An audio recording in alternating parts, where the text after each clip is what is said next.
2007 Yamaha Grizzly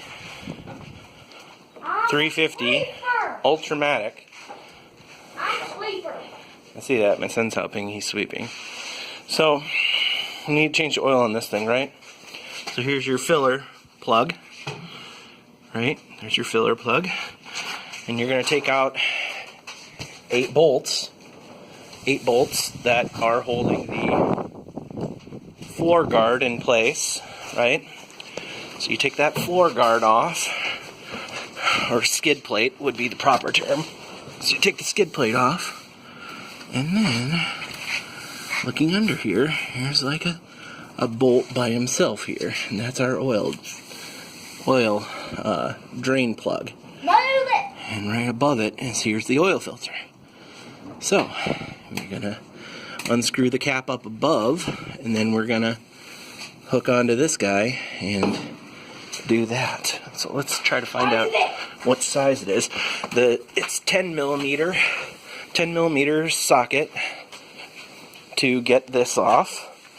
Okay, and this. Let's move this crap out of the way. I'm guessing it's gonna be something different. So let's see. It looked like a 12. Let's try that quick. Oh boy. Keep going, son. Let's see. Bigger. So let's try 13 or 14. Hold on.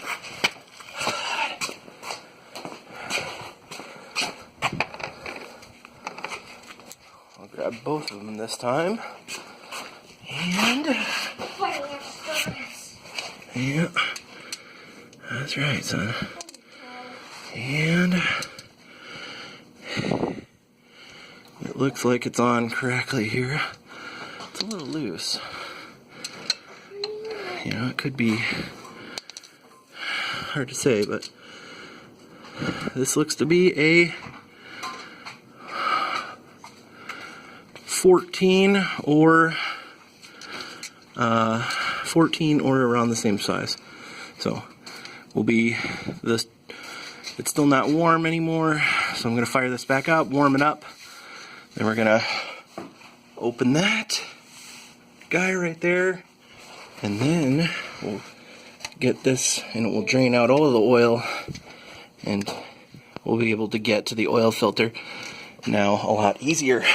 And that's it. Reverse, put in, from what the manual says, 2.43 quarts of oil. Double check it on Google. If you Google these Yamaha Grizzly 350s for 2007, they are online. The manual is for free. Thanks, Yamaha. So that's it. Easy enough. 2007 Yamaha 350 Ultramatic. Get out of here. There you go. Yes.